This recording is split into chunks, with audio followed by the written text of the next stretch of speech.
نحمده ونصلي على رسوله الكريم اما بعد فاعوذ بالله من الشيطان الرجيم بسم الله الرحمن الرحيم ان الله يرفع بهذا الكتاب اقواما وقال النبي صلى الله عليه وسلم ان تعبد الله كأنك تراه او كما قال عليه الصلاة والسلام۔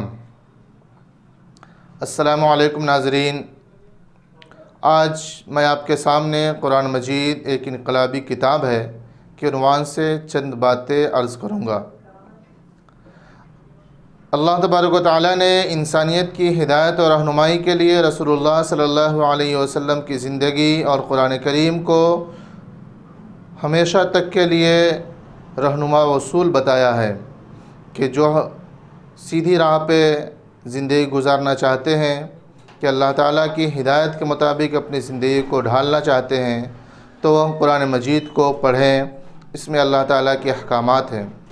قرآن مجید ایک ایسی کتاب ہے کہ جس نے اپنی زندگی میں اس کو ڈھالا، اللہ تعالیٰ نے اس کی زندگی کے اندر انقلاب پیدا کر دیا۔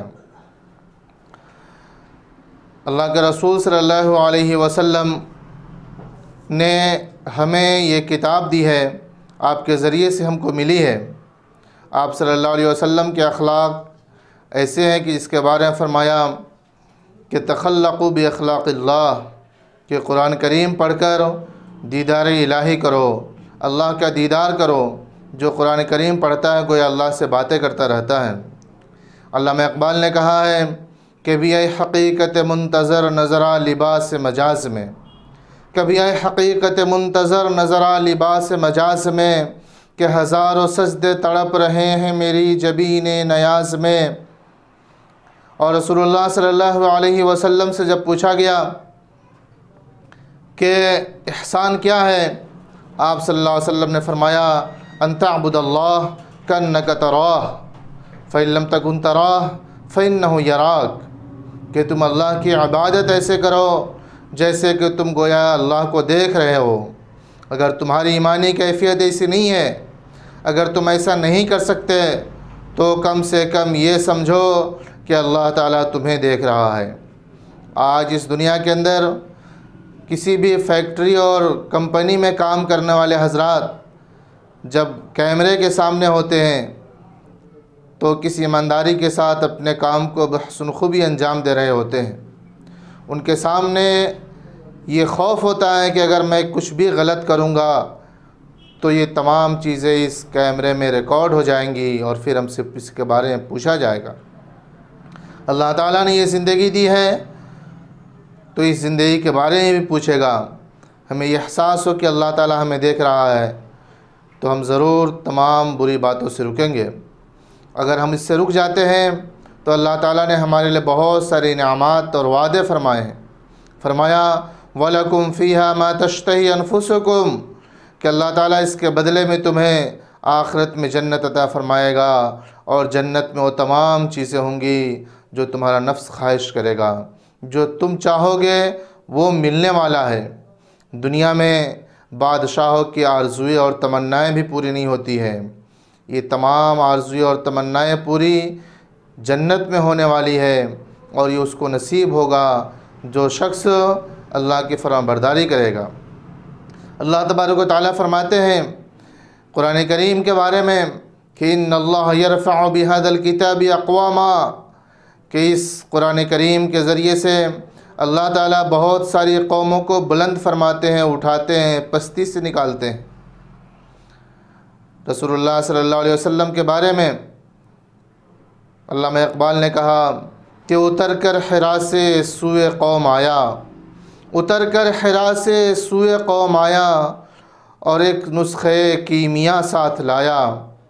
اور حالی نے کیا خوب کہا ہے کہ وہ بجلی کا کڑکا تھا یا صوت ہادی، وہ بجلی کا کڑکا تھا یا صوت ہادی، عرب کی زمین جس نے ساری ہلا دی۔ اس قرآن کریم کے ذریعے سے مردوں اور عورتوں کے اندر انقلاب پیدا ہوا۔ حضرت عائشہ رضی اللہ تعالیٰ عنہ کے بارے میں ہے کہ ایک مرتبہ آپ کے پاس 50,000 درہم ہدیے میں آیا تو آپ نے اپنے خادمہ کو حکم دیا کہ اس کو صدقہ کر دیا جائے، اور آپ نے صبح سے شام ہونے سے پہلے پہلے تک تمام 50,000 درہم کو صدقہ کر دیا۔ خادمہ نے یاد دلایا کہ آپ روزے سے تھی 1 درہم رکھ لیتی، تو آپ نے کہا کہ پہلے کیوں نہیں کہا؟ یعنی آپ غور کریں کہ ایک خاتون کے پاس 50,000 درہم ہدیے میں آیا اور اس نے ایک ہی دن کے اندر 50,000 درہم صدقہ کر دیے۔ یہ آج سے 1400 سال پہلے کی بات ہے، آپ اندازہ کریں کہ اس وقت وہ کروڑوں کے حساب سے ہوگا۔ اسی طرح ایک واقعہ ہے کہ آپ صلی اللہ علیہ وسلم کے زمانے میں ایک شخص نے اپنے باغ کے اندر دیوار کھڑی کرنا چاہا اور دیوار اٹھائی تو اس کے لاسٹ میں کونے میں ایک شخص کے کھجور کا درخت آ گیا۔ اس نے سوچا کہ میں اس درخت کو خرید لیتا ہوں اور پھر اپنے باغ کی دیوار کو درست کر لوں گا۔ تو شخص اس درخت والے کے پاس گیا اور کہا کہ آپ مجھے بیچ دیجئے یا اس کے بدلے میں آپ دوسرے جگہ پہ ہم آپ کو کھجور کے درخت دیتے ہیں، لے لیجئے۔ تو شخص نے انکار کر دیا۔ تو نوجوان رسول اللہ صلی اللہ علیہ وسلم کی خدمت میں حاضر ہوا اور رسول اللہ صلی اللہ علیہ وسلم سے پورے اپنے واقعے کو بتایا۔ تو اللہ کے رسول نے اس شخص کو بلایا جس کا وہ کھجور کا درخت تھا۔ آپ صلی اللہ علیہ وسلم نے کہا کہ آپ اس کو دے دیجئے تاکہ اپنی دیوار درست کر لے، آپ کو اس کے بدلے میں اس کا معاوضہ مل رہا ہے یا اس کے بدلے میں کھجور کے درخت دیے جائیں گے۔ تو اس شخص نے کہا کہ نہیں، میں نہیں بیچوں گا اس کو۔ آخر میں آپ صلی اللہ علیہ وسلم نے کہا کہ اس کے بدلے میں آپ کو جنت میں کھجور کا درخت دیا جائے گا، آپ اس کے بدلے اس کو بیچ دیجئے۔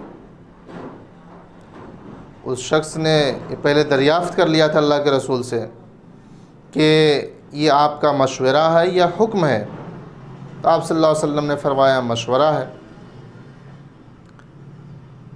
تو اس شخص نے کہا کہ اللہ کے رسول کے جنت میں مجھے جانا نصیب ہوگا، میں جنت میں جاؤں گا اور مجھے کھجور کے درخت بھی ملیں گے؟ تو اللہ کے رسول نے فرمایا ہاں تم کو ملے گا۔ تو اس نے کہا کہ ایک کھجور کا کم ہی درخت ملے مجھے منظور ہے، لیکن میں یہ سودا نہیں کروں گا۔ یہ سننے کے بعد مجلس میں سناٹا چھا گیا۔ آپ صلی اللہ علیہ وسلم سے حضرت ابو دحدہ نے کہا کہ اللہ کے رسول، کیا میں یہ درخت کھجور کا اس شخص کو دلوا دوں تو کیا مجھے جنت میں ایک درخت ملے گا؟ اللہ کے رسول نے فرمایا ہاں تمہیں ملے گا۔ حضرت ابو دحدہ یہ بڑے ہی تاجر تھے، ان کو معلوم تھا کہ کیسے سودا کو کس طرح ڈیل کیا جاتا ہے۔ چلے گئے سب، انہوں اپنے گھر پہ گئے۔ اس کے بعد اس شخص بوڑھے میاں سے ملے اور فرمایا کہ ہمارے پاس کھجور کا باغ ہے، اور اپنے کھجور کے باغ کے بارے میں بتایا۔ اور ان کے کھجور کا جو باغ تھا جس میں 600 کھجور کے درخت لگے ہوئے تھے، اور بڑا مشہور باغ تھا وہ، اور اس شخص کو بھی معلوم تھا۔ تو ان سے کہا کہ آپ کے جو کھجور کا درخت ہے اور میرے پاس وہ 600 کھجور کے درخت کا باغ ہے، اگر آپ یہ ایک کھجور کا درخت دے دیں گے تو میں وہ 600 کھجور کا باغ دے دوں گا۔ اب وہ شخص سوچا کہ 600 مل رہا ہے، اس سے اچھا اور سودا کیا ہو سکتا ہے، وہ راضی ہو گیا۔ حضرت ابو دحدہ نے بات پوری پکی کر لی اور آئے اپنے کھجور کے باغ کے پاس اور آواز دی اپنی بیوی کو اور بچے کو کہ باہر آ جاؤ۔ اس کے بعد وہ باہر آئی اور پوری تفصیلات ان کو سنائی کہ ہم نے اس کو ایک کھجور کے بدلے میں بیچ دیا ہے۔ اللہ کے رسول نے فرمایا کہ جنت میں مجھے ملے گا، جس کی وجہ سے ان کی بیوی بھی راضی ہو گئی، بچے بھی راضی ہو گئے، اور اس نوجوان کو وہ کھجور کا درخت مل گیا اور اس نے اپنی دیوار سیدھی کر لی۔ تو غور کیجئے کہ قرآن کریم ایمان لانے کے بعد ان کے اندر کیا تبدیلی پیدا کر دی کہ ایک کھجور کے بدلے میں 600 کھجور کے درخت کا سودا کر لیا۔ اسی طرح قرآن کریم کو جس نے بھی اپنایا اس کے اندر انقلاب آیا۔ حضرت عمر رضی اللہ تعالیٰ عنہ پہلے اسلام کے دشمن تھے، جب اسلام لائے اور قرآن کو پڑھا تو اللہ تعالیٰ نے ایسی ان کے اندر تبدیلی پیدا کر دی کہ اللہ کے رسول نے فرمایا لو کان بعدی نبی لکان عمر، کہ اگر میرے بعد کوئی نبی ہوتا تو عمر نبی ہوتے۔ اور اللہ تعالیٰ نے حضرت عمر کو ہوا، پانی، زمین پر وہ حکومت عطا فرمائی کہ اس کی مثال نہیں ملتی۔ ایک مرتبہ آپ خطبہ دے رہے تھے اور آپ نے کہا یا ساریۃ الجبل، ہوا نے آپ کی آواز کو وہاں تک پہنچا دیا۔ اسی طرح مصر کے اندر دریائے نیل سوکھ گیا تھا، جب اس کا پانی ختم ہوتا تھا اور آواز یہ تھا کہ کسی ایک دوشیزہ ایک لڑکی کو اس میں زندہ ڈال دیتے، اس کے نظر کرتے تو پھر پانی بہنے لگتا تھا۔ حضرت عمر رضی اللہ تعالیٰ عنہ نے ایک خط لکھا اور اس میں یہ کہا کہ دریائے نیل اگر تو اپنی مرضی سے بہتی ہے تو مت بہہ، اگر تو اللہ کی مرضی سے بہتی ہے تو چالو ہو جا، بہنا شروع کر دے۔ یہ خط اس میں ڈال دیا گیا۔ اس کے بعد سے اس پانی میں طغیانی آئی، اور جس طرح پہلے سرسبز و شاداب کھیتیوں کو کرتی تھی، آج تک وہ دریا اپنی روانی میں باقی ہے۔ زمین پہ ایک مرتبہ کھڑا تھے، زلزلہ آیا۔ حضرت عمر نے کہا کہ کیا عمر نے زمین پر انصاف نہیں کیا ہے؟